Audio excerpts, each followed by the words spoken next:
The Town conclude their season at the Hawthorns on Saturday lunchtime when we make the trip to take on West Bromwich Albion in what we hope will be a successful conclusion to the Great Escape. Alongside me to look ahead to, sorry to say it folks, a potentially tense afternoon of football in the Midlands is the Lutonian journalist James Cunliffe. Jimbo, are you ready for the last dance? Bring it on.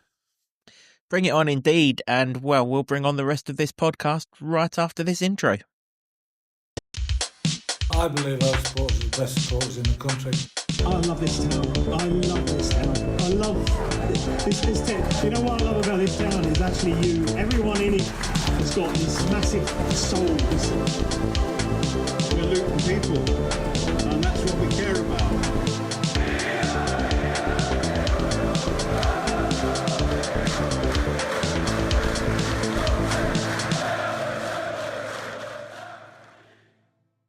Hello everyone, welcome along to another episode of the Luton Town Supporters Trust podcast, the award-winning, longest-running Luton Town podcast, having scooped bronze in the Best Football League podcast category at the Football Content Awards. This season, the show is in association with Solid, providing opportunities, provisions and assistance so our academy can fulfil their potential. As I mentioned prior to the intro, we're looking ahead to West Bromwich Albion versus Luton Town, 12:30 Saturday lunchtime. If you've not got a ticket in the away and it is sold out, you're going to need Sky Sports Plus, or we think Sky Sports Plus, to watch the game. It's probably not going to be the main game on Sky. They'll probably show Coventry versus Middlesbrough, I would think. As you can tell, we're recording this fairly early on in the week. We're expecting a big week in the lead up to this game, so we're recording this early so that we can get it all chopped up and everything else and out to you. Therefore, we are going to go with the assumption that Liam Walsh's appeal has been successful. If that's not the case, then everything we say about Liam Walsh in this podcast will probably be wrong, but we'll do it anyway. And alongside me, as always, I've got Jimbo to do that. How's the old nerves building, Jimbo? I'm buzzing, mate. I just cannot wait. I've had a hell of a couple of weeks. 2 fantastic weekends where everything's gone exactly as you would like, and I want to make it hat-trick. And the Town will finish the Great Escape on a bank holiday weekend where you can get absolutely shredded for 48 hours with no work the next day. Don't have to ask me twice. Indeed so. Indeed so. Listen, I don't think I'll be alone in getting absolutely battered if we pull this off. So, permutations, if you didn't listen to the last podcast, or even if you didn't, you want a reminder, here's the state of play going to the Hawthorns on Saturday. If Luton win this game, that's it. We are done. We are up. We are secure for another season of Championship football. Bring on Ipswich, bring on Leicester, bring on Southampton, bring them all on, Jimbo. And Wrexham. And indeed Birmingham, and, all the circus that comes with that. However, if we draw the game, all is not lost. If that draw is matched by Hull, or Hull lose at Portsmouth, we're absolutely fine and dandy.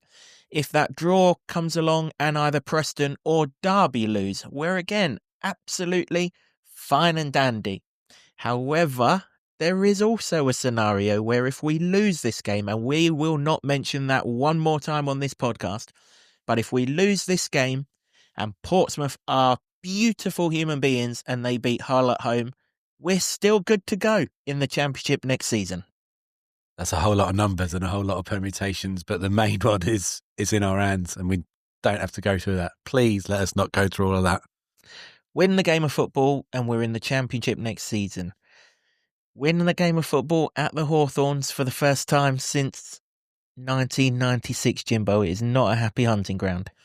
Oh, I've got another stat for you, and this is courtesy of Simon Pitt's Stato, not me, so big up for him for trawling through the record books. But the last time we won 4 league games in a row in the same season in the top 2 divisions was 1986.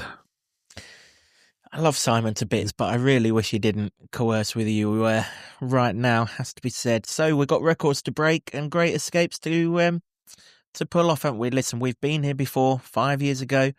Then we needed other results to go our way. Now it's all about us, and that's literally the best place to be. Yeah, and a place that I never thought we would be. I'll be honest with you, and judging on what we've done for the last 2 months, barring a couple of blips, And we always knew there was blips. There was blips in the last Great Escape, or one big blip anyway. Hopefully you've had those.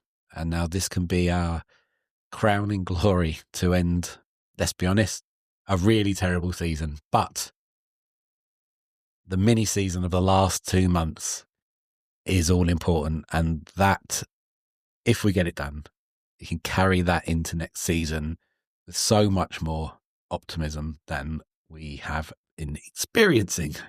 Yeah, if we get it done, we've got away with one, but, that's not our problem that 3 teams have been even worse than this terrible season that we've put together.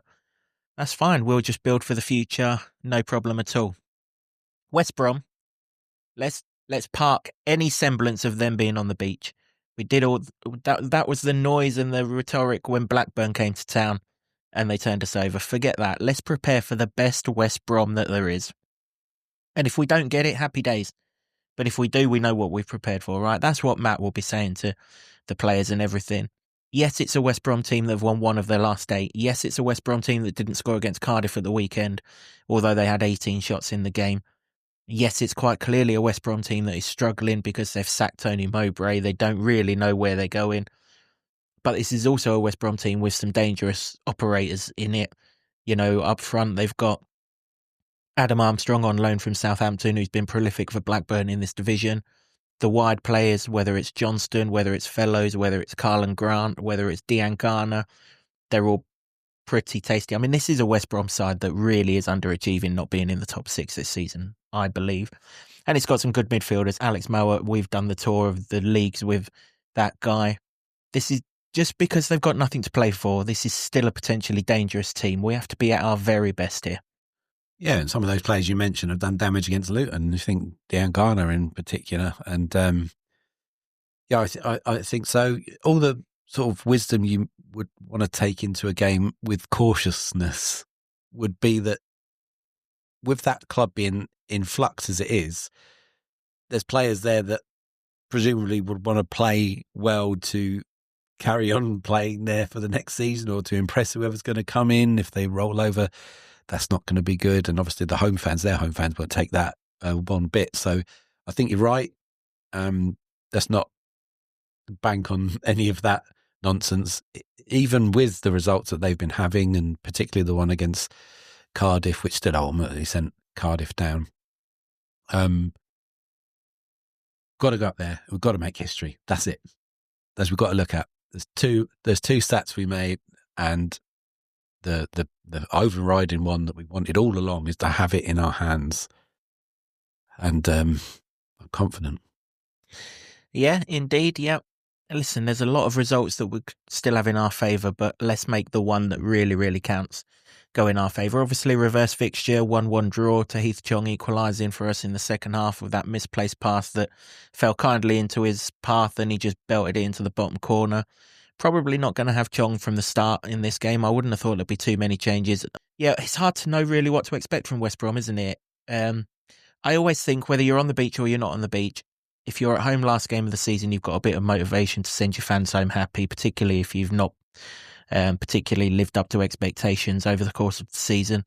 Certainly there were some teams at the weekend who seemed to play much better than they had been recently in what you would consider a nothing home game. And, and that's just something that we're going to have to deal with. We've been away from home on the last day of a season before and stayed up. Derby, 1990. Don't let it be 3-2 Town. You pulled at my heartstrings on Saturday. I'm only just recovering, to be quite honest. The old ticker's really not set up to go again. It's not. 4-0 will do. Just get in front. Just get the job done. No problemo. We'll all be good. If we've got another 3-2 like 1990, sun's going to be shining on Saturday. It's very similar. It's in the Midlands. It's a game that we have to win. We'll take it, but my word, if you've got fingernails left at the end of it, you'll have done well. Yeah, I think that you've got to look at it with the pros of what we've been doing for these 2 months. Most notably, and I can't believe that we're saying it's a miserly defence, that other than Burnley in the last 10 have conceded the least amount in the Championship, and in the last 2 haven't really looked like conceding either. And that's really important because Bristol City and Coventry are both still going for playoffs. I believe they'll get them. We'll see.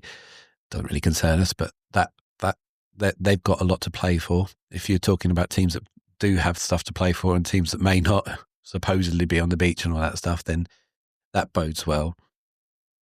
And the away form has picked up massively when we've needed to win in this last 2 months or snatch a late vital point, done it. And I think that really bodes well. Yeah, 10 points from 12 away from home.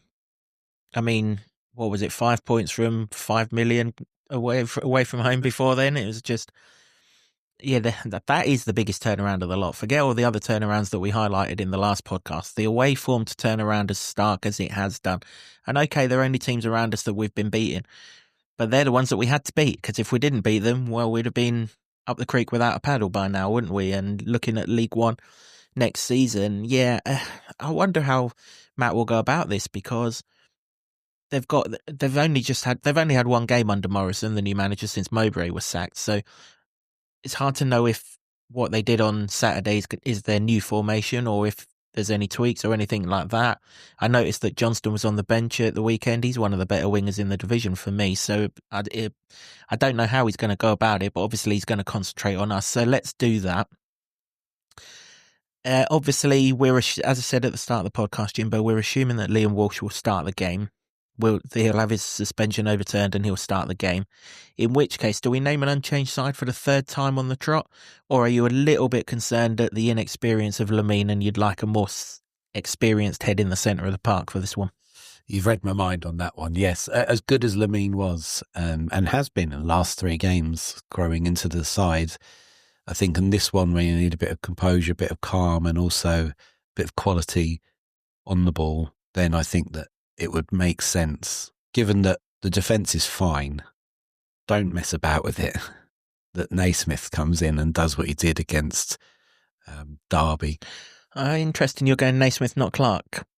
Yeah, I am, because I think that, traditionally West Brom have always been quite a big physical side, and that proved a masterstroke really in Derby. The one game that Bloomfield just had a word with Walsh and said, this one's not for you, we're going to get Naismith in there, and by God, he got in the walls, didn't he?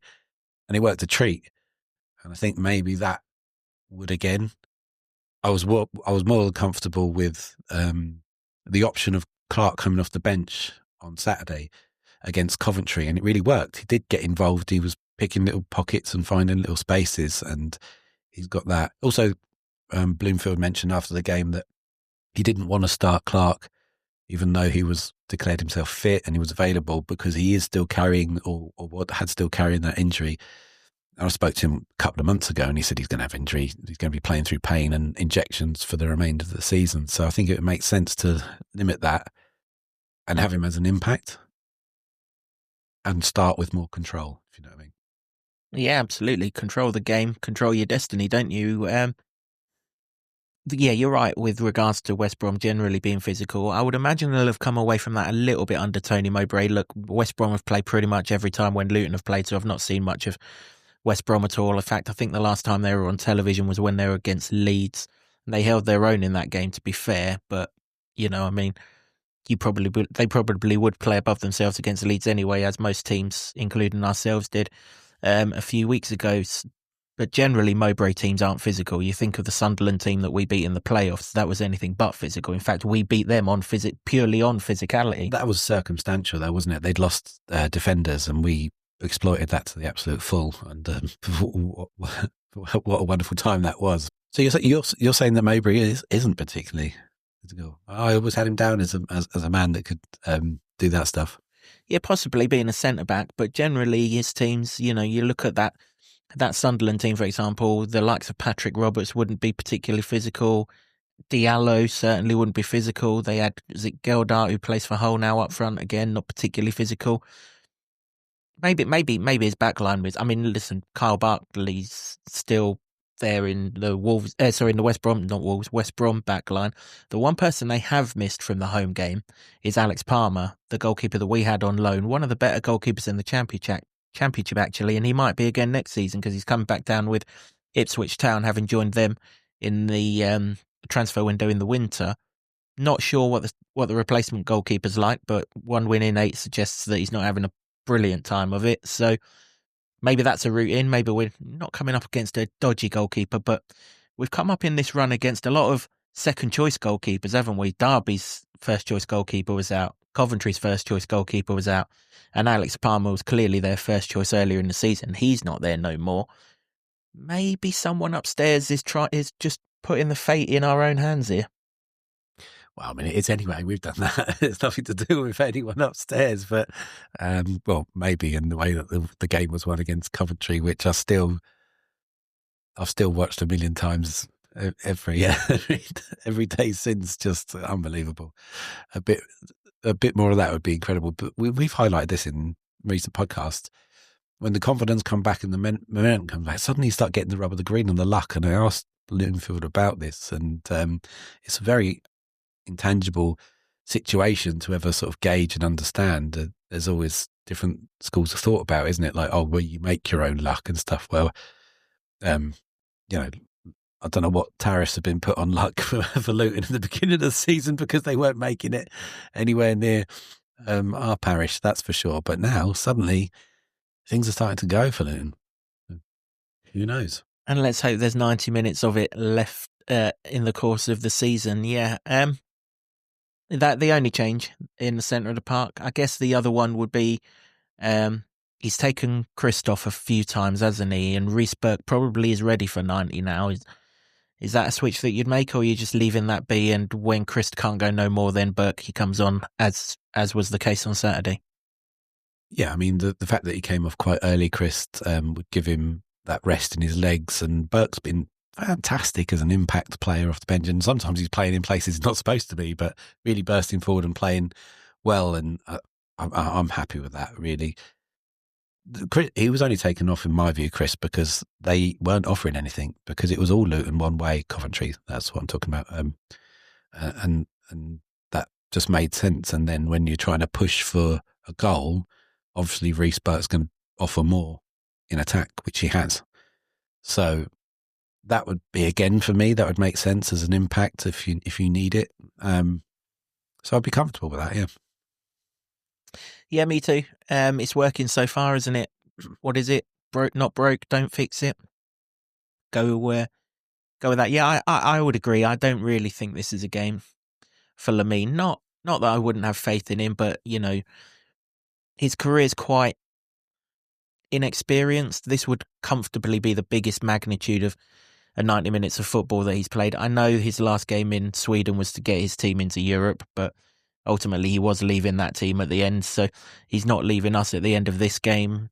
This is a massive game, and actually his legs might be important off the bench, particularly on a hot day. Having someone of his physicality on the bench to come on and what do they call them now? Not game changers, finishers, aren't they? So finish the game off. Also, I think if we've taken the lead, or we've got a lead to protect, then the physicality and the energy that he'll provide, what he's done in the last 3 games, suggests that we'd be able to do that more effectively if he came off the bench for that role. Yep. Yeah, indeed. No reasons to change anything anywhere else on the pitch. Obviously, Asgard will play further forward of the 3 in midfield. Ali up alongside Morris. It makes perfect sense, doesn't it? Hit them on the break with Ali, hit them on the break with Jones, get into Morris's feet like we did on Saturday for that lovely move that got Fanny through on goal. Amari Bell down that flank as well. The one thing I've not seen a West Brom defence have is pace. So if we can get Izzy Jones and Millie Ali in particular in the game, then we're going to get some joy from there as well. I mean, look, it's not going to be an enjoyable afternoon. This is one that we're going to have to endure, but play our part, very much play our part. And as a collective, hope that at the end of it, we've got more goals than what they've got by hook or by crook and stay up. What I don't want, Jimbo, is a goalkeeper coming up in the last minute, because that nearly finished me off 5 years ago. I can't be doing with that again.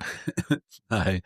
Yeah, none of that shenanigans. A nice, comfortable afternoon would be the call. But this is the thing, isn't it? This whole run, this whole Great Escape has been built on the fact that other teams are not going to score against Luton. So if Luton get their noses in front, then the confidence is there that we can hold on. You've got the Derby example where they bombarded us through the kitchen sink and the kitchen and everything at us, and just absolutely fine. And then there was that very, very tense 7 minutes of added time against Coventry, absolutely fine. So we still haven't scored a lot of goals, apart from the Bristol City game where we got those 3. It's been ones, but that's been enough, and that is the strength of that foundation that he put in place since he's come in, of the defence being able to be so rock solid. And that's Chris Makosso, and the uptick in performances of Mark McGuinness, Amari Bell, getting back to the Amari Bell we know. By the way, him going forward against Coventry was a lovely sight as well. All of that stuff, and the work that Izzy Jones does in his defensive capabilities as well, sort of goes unsung a bit, even though I think we have sung it, sung a couple of tunes about it. But all of that stuff is put in place there for, well, he was hoping to score more goals. We were hoping to score more goals, but at the minute, it hasn't happened. But it doesn't matter. So there's more than one way to win this game. I'd like it to be like that Liverpool procession to the title on Sunday, where they battered Spurs 5-1 and they knew they won the title after about 30 minutes. That would be lovely. Albeit not going a goal down. No. Don't need none of that. Just another Bristol City win. 3-1. Could enjoy the last 15, 20 minutes. Safe in the league. Happy days. None of this 1-0 holding on and having to head away every brick wall that's coming in our direction. I agree with you. I think we can do it. But you can like it. Like, what I really would like, and I'd really love it, is if we can take the lead early in this game.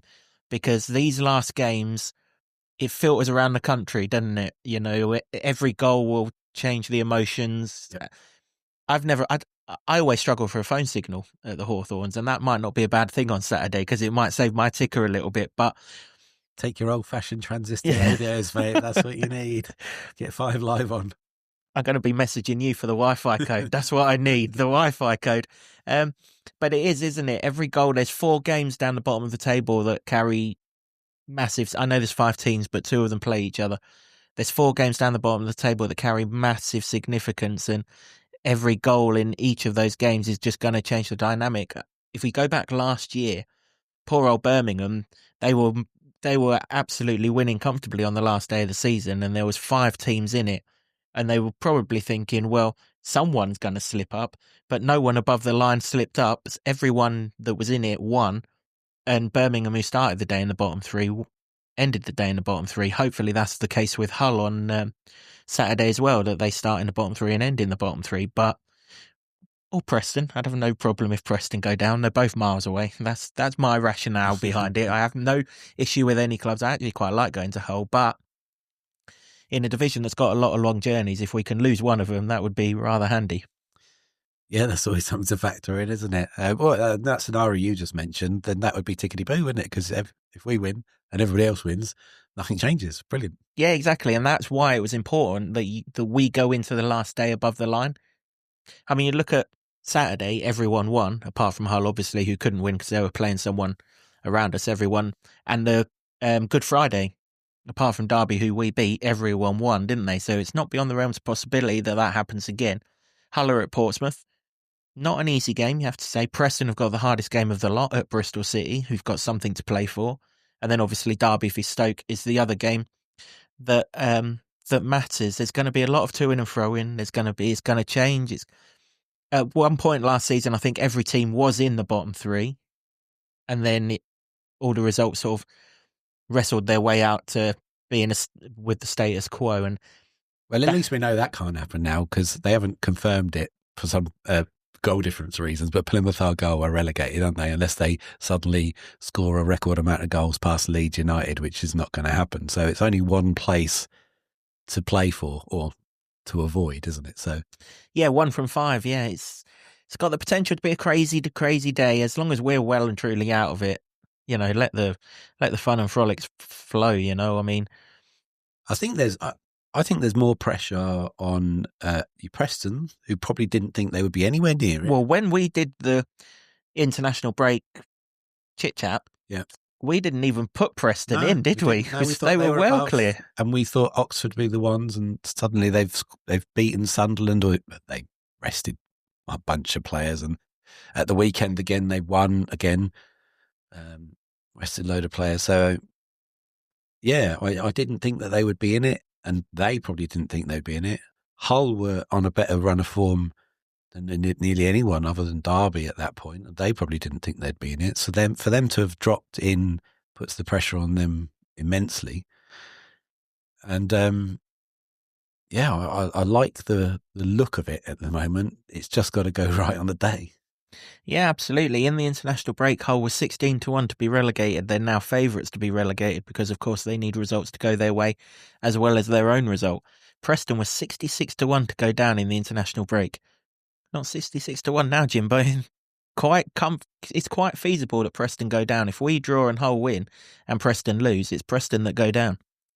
Yeah, and like you say, they've got a very tough game because Bristol City aren't home and hosed in the playoffs. They're going to need something from the game because Coventry play Middlesbrough, don't they? Which is a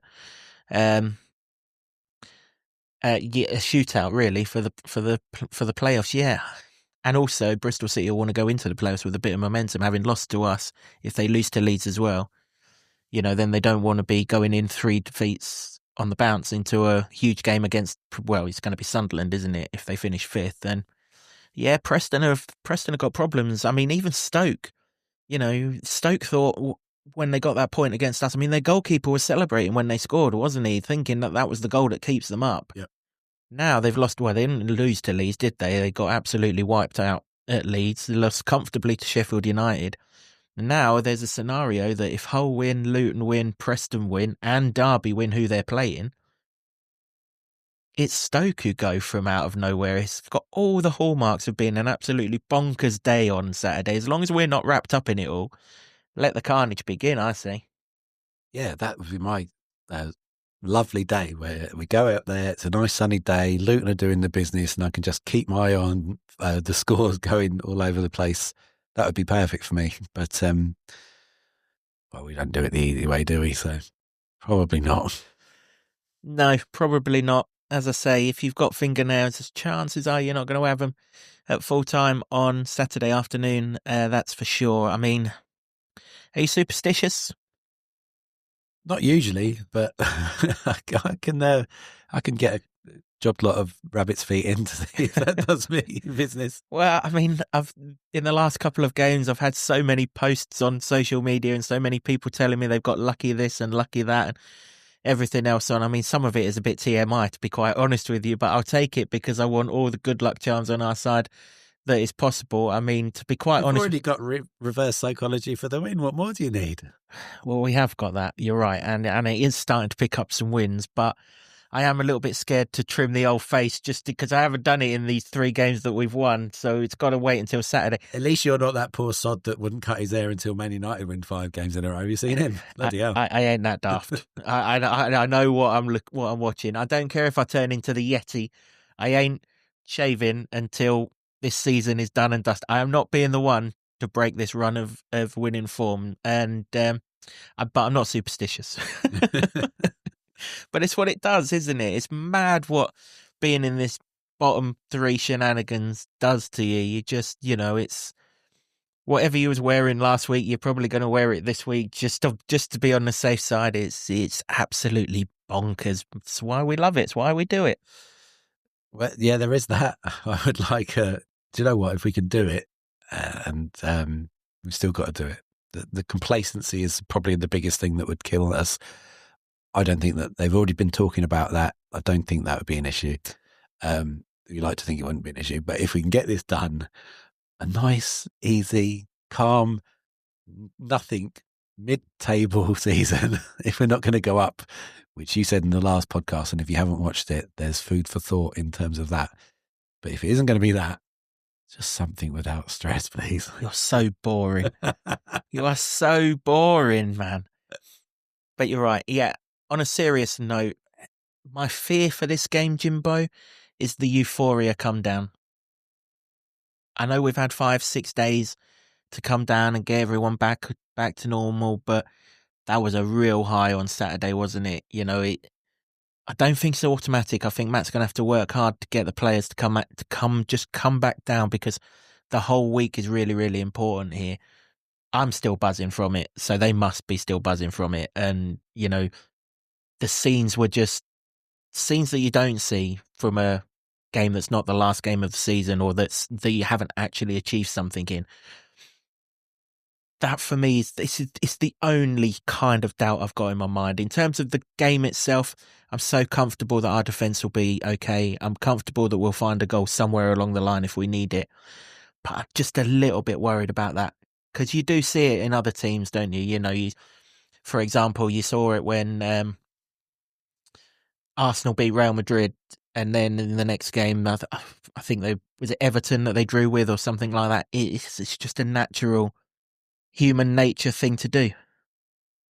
I cannot believe you've injected after the Lord Mayor's show syndrome into this scenario. Well, I mean, I wasn't going to call it that, but you are right. That is what I'm alluding to. But it is a thing, isn't it? And it's something that we do have to do our best to guard against, because they've not got it. Right, now I'm going to be superstitious. Where is all that lucky shit? That's what I say, lads. That's what I say. You know, get whatever it is that's lucky, get it on, and you know, and we'll go from there. But I am confident that if we navigate that right, and Matt's been around enough, hasn't he? He's been in these relegation battles before with his other clubs that he can manage that, and there's enough experience in that squad. Cal Naismith's been in and around it. He must have done relegation battles before. Obviously, a lot of the team were in the relegation battle last season, so they know what they're about. It is only a minor doubt, but it is just the one, you know, like a 3-game week would always play on my mind. That's just the only thing that play on. The rest of it, I'm really comfortable that we can go and do what we need to do. I have a funny feeling, and I hope this doesn't come back to haunt me, so I'll touch wood, but I have a funny feeling we might not need to win the game to stay up. Just got that feeling. I don't think it's going to be like that. I can't see every single team that's on a winning run at the minute just extending that. So I have a funny feeling that a draw will be enough. Don't get me wrong. I won't be going to West Brom sitting comfortably whilst we're drawing. But I've just got a feeling that if we do draw, one of Derby or Preston will lose, or Hull won't win. I think that's the key thing, that the Derby game and the Preston game are quite difficult fixtures, I would say. So there is that Stoke could get dragged into it and all that. So I kind of want to be where you are. I'm a little bit standoffish because I don't want to seem overly confident about it. Cautious optimism we're going for. Well, it's been your mantra of the season, so you may as well not bother changing it for the last game. Do you know what really would suit everyone? If Portsmouth just score 3 early goals. Come on, Pompey. What is it? Play up, Pompey. Do it. You know, Josh Murphy, I talked you up like I couldn't talk you up anymore for the home game down here, and you didn't show up. Show up on Saturday. Finish the job off for us, and job's a good one. Yeah, I mean, I think that's a difficult fixture for Hull, but their home form, Portsmouth, has been very good this season. In fact, their entire ability to stay away from that bottom 3 for quite a significant amount of time when they were in it for the first half has been all on home form. Because you saw when they came to the Kenilworth Road and they got given the runaround and they were no good. So it has been all home form, and I think that their goal after coming up would have been to stay in the division, obviously, and having done it so comfortably, they're going to be quite in a jubilant mood. And we've had enough experience of going down to Fratton Park to know that when their crowd gets going, it's a loud place. So I think that again is a very difficult fixture for Hull. So who are already under pressure, and that makes things nervous, makes things tense, doesn't it? Does indeed. Yeah, that's the thing. I mean, I did see bits of the whole game on Saturday, and obviously we saw them last month.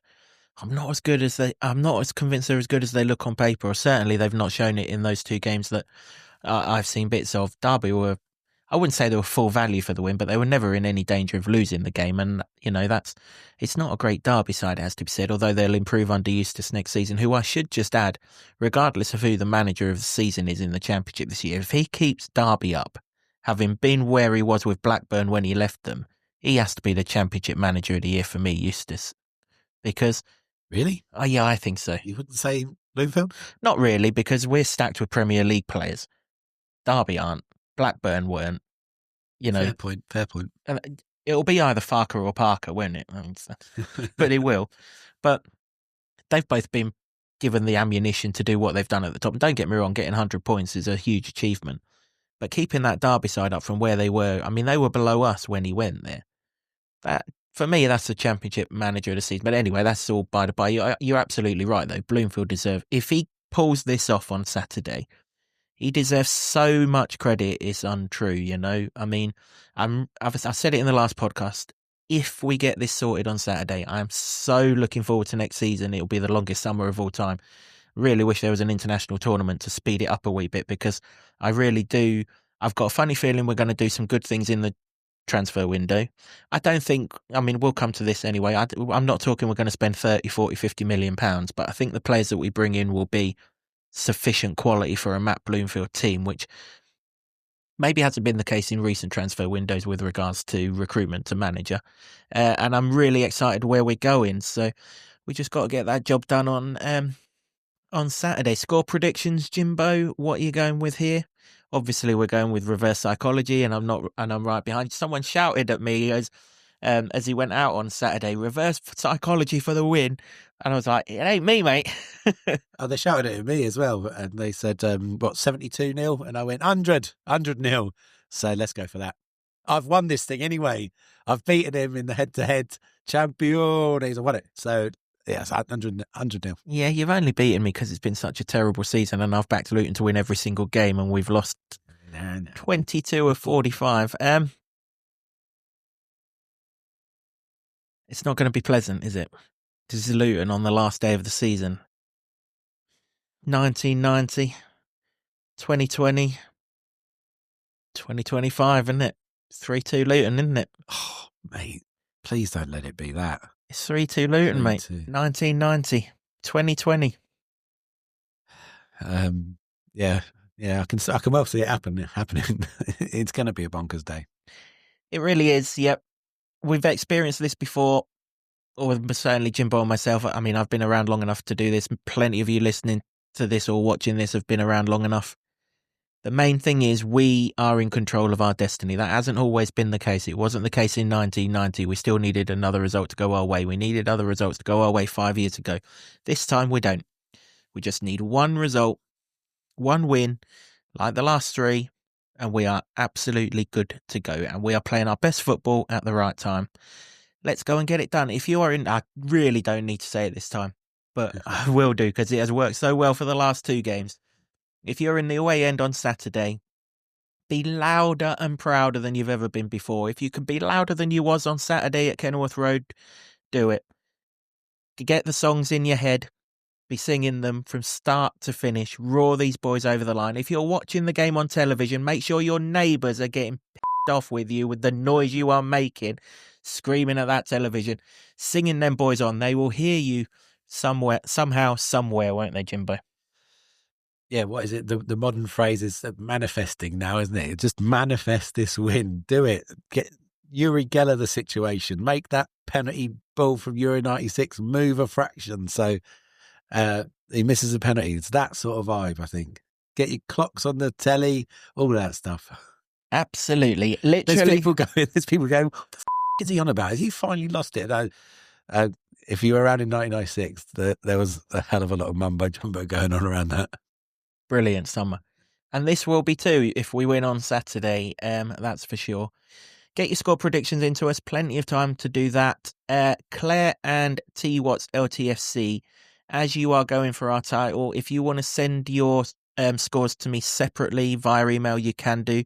Media, MEDIA at LutonTownSupportersTrust.com, and I'll keep an eye on those, and then we'll see who wins. There's 3 points between the two of you, so if you go with a different result, Tell you what, so you can still catch Claire. So with that in mind, just in case you do, if both of you can give me the minute of the first goal in this game, then the nearest to it as a tiebreaker, if you tie on scores, will be the overall winner. Nearest minute to the first goal of the game. Doesn't have to be a Luton goal, but let's hope to high water that it is a Luton goal. But the first, it's even tense on this, isn't it? first goal of the game, please. Did you get that? I didn't. And there we go.